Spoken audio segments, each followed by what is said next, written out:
Hello everyone, I am Tapia Lukute and we are commemorating the 16 Days of Activism against gender-based violence under the theme Unite, Activism Against Gender-Based Violence.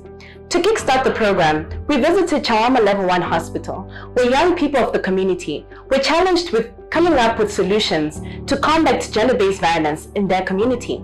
We start with Group 1 that speaks on the solutions to combating gender-based violence in relation to the girl child. Have a look. My name is Helen Tayengo. I'm coming from Group 1. And my name is Wellington Mzonda. I'm coming from Group 1 too. Okay, so we gathered some points. I'll be mixing Nyanja and English. So the first point was there is need to empower women in the communities. So like, you want to explain? Yeah, I want to explain. So as a girl child maybe who is facing sexual abuse at a home, we need to empower the woman, the mother, in case of like for instance batate bakakashita difa ukamwana, then wapeleka ku Chawama police station. Vajakazi sasa kambati iya ibasiri then wamnabanga because abanje bati diesa. So Ajakashta empower, she can be able to survive without that man, the so-called husband. So that's what basically the statement means. There is need of a safe space for a girl child. Okay, so Pali, I'll add on Pali's safe space. So like I'll give an example of this. Chokela Panyumba, maybe it's an extended family. Then their uncles, extended family pali bamuna. So there's situations where maybe you leave that girl child with an uncle, then mwana oja maybe very stick after machokapo abwela kukamba as apeza confidence yo kamba yakuti mami bajavanko awe. Then you as a parent or a mother, you ignore that, meaning you are not creating a safe space for your child. Maybe sunatele konzelu because maybe you are busy, but shoke akonse kumanyumba. So when a girl child or maybe nipa neighbor nipa chan maybe simu nyumba mwatu or maybe nipa neighbor, we need to give a girl child an ear wakakamba vajasema nangana bwino vajama shita bwanji. So I feel that's the thing. Okay, so there is need for sensitization and make more people aware of this act.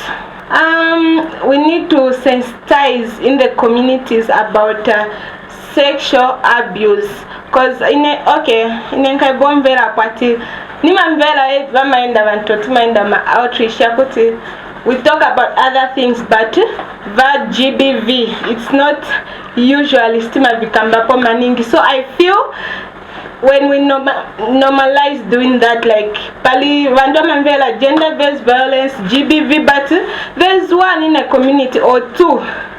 So I feel like other people are well informed, but others are not. So we here, I think we have got a job to do. To sensitize in the communities, because a lot don't know about this GBV under sexual violence, which leads us to the same point that we made, sensitization in the communities. You create maybe by Facebook, there are people who advocate, who talk about GBV, but here kuno ku community kwa tutichokela ku Chawama. So kulimedwa waku kumpinga nikutuko kumpinga huko saziva, but it's a pa facility tizira. So we've got a job as youths to go and sensitize.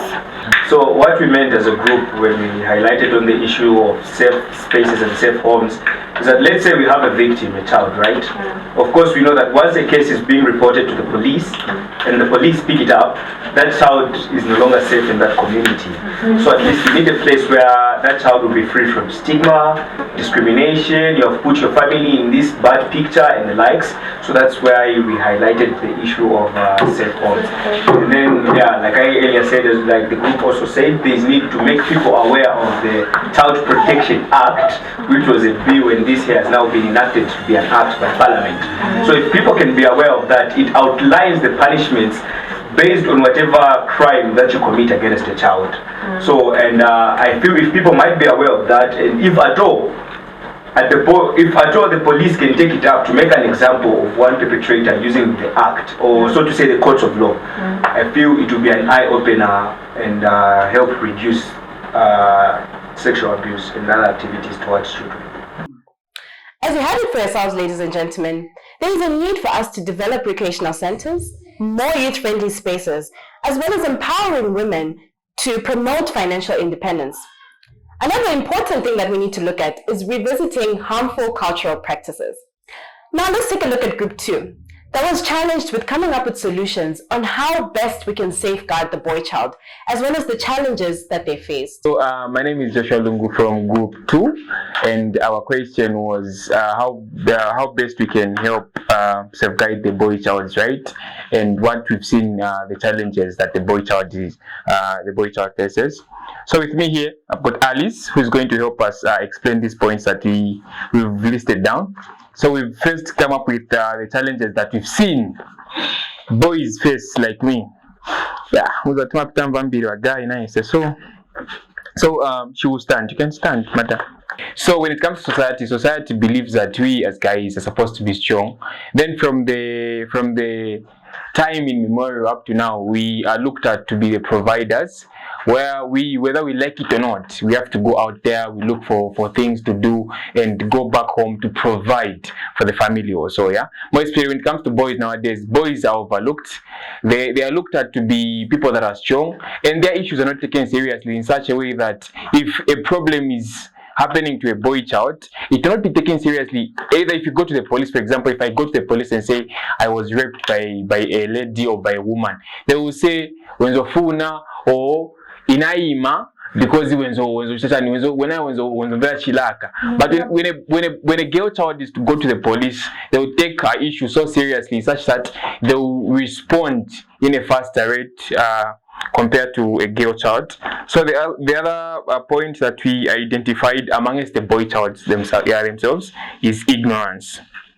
So, like an example, my colleague Joshua said, he said whenever guys are being molested or abused, they don't really know that they're abused because they feel it's a trophy. Like I started having sex as early as 9. Maybe your aunt or your older sister was abusing you. You don't really know that that's abuse. They would tell you to say, okay, I want to bath you. Why are you refusing for me to touch your sis? I mean, you're just a baby. So they are abusing you. There are times like you're just 13 years. You know how to clean your penis properly, but then you want to be touching everywhere, and that's an abuse. So that's because I don't know about it. I'm so ignorant. So I wouldn't even know that it's a problem. Oh, okay. And another point that we noticed is too much activism of the girl child. So, and then I will explain on this one as well. So, like we've seen, this is 16 days of activism. We're in the period of 16 days of activism. And then if you look at the themes for each and every day, most of them focus on the female part, where we forget that we've got guys as well. We've got the boys that are being affected, yeah? So, this again is a problem as well. So, the other thing that we noticed is a boy child in the community or society is considered to be a lion. Yes. So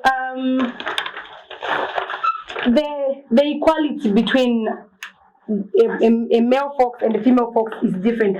We're expected to start work at the same point, and then others that are given jobs more. There's a difference on the kind of job they will give a lady and a man, but we definitely have the same time. So meaning the nature tells us to say men are more stronger than us. They're just like a lion. Yeah. Meaning they need to do things that even I cannot. We expect a man to, even when there's little food at home, we say, you are a guy, I mean, let your sisters eat. Let them do this, even when we are punishing them at some point. Oh, all right. So those were some of the problems that we've realized or seen in the community. And then we came up with a few recommendations, of which the first one is enhance guided referrals, which is teach people that are responsible for the duties that are supposed to be carried out how to do the same duties. Yeah. What I mean by this, let me explain. What I mean by this is, if you go to the police, you have to put people that are specific in carrying out the duty, not where you go to the police station, then you're told, just get a police report, go to the clinic fast. At least you have to be guided. So, okay, from here, you have to do this. Then if you go to the clinic, you have to come back here. This is what you have to do. This is the office you have to go to. Instead of you just being told to say, this is a police report, go to the clinic. Then the other thing is that the second thing that we noticed is we can adapt to positive cultural progression. So when we talk about adaptation, is getting rid of some things that we thought they are true, like culture. So we feel like if you're a man, you can just, even if you don't feel like having sex, you don't feel like having sex just because I'm a man, I don't have to say no, but maybe I'm behaving like a girl. So I think we need to adapt to say, if I have to get a consent, even a man can get a consent. It's the gender should be balanced. Yeah. So just in addition of what she's from saying, the other thing that I can talk about when it comes to positive cultural progression. So culture is progressive. So there are things that we learn each and every day, and there are things that you have to adapt to. Seeing that you're adapting to new things, you have to do away with the culture that is not making sense. Yeah, you will find that there are some things that we are still practicing that are odd. Instead of us doing away with those things, we are still practicing them. Then the other thing that we saw or that we are seeing can be a solution is have case conferences, which is educating the boy child about their rights and where to go if they're involved in any problem. Then the last point was provide equal balance in activism and advocacy, and as well as training for the boy child. Okay, so I'm Felix Mbangweta, standing in for the Adolescent Youth Friendly Space here at Chawama.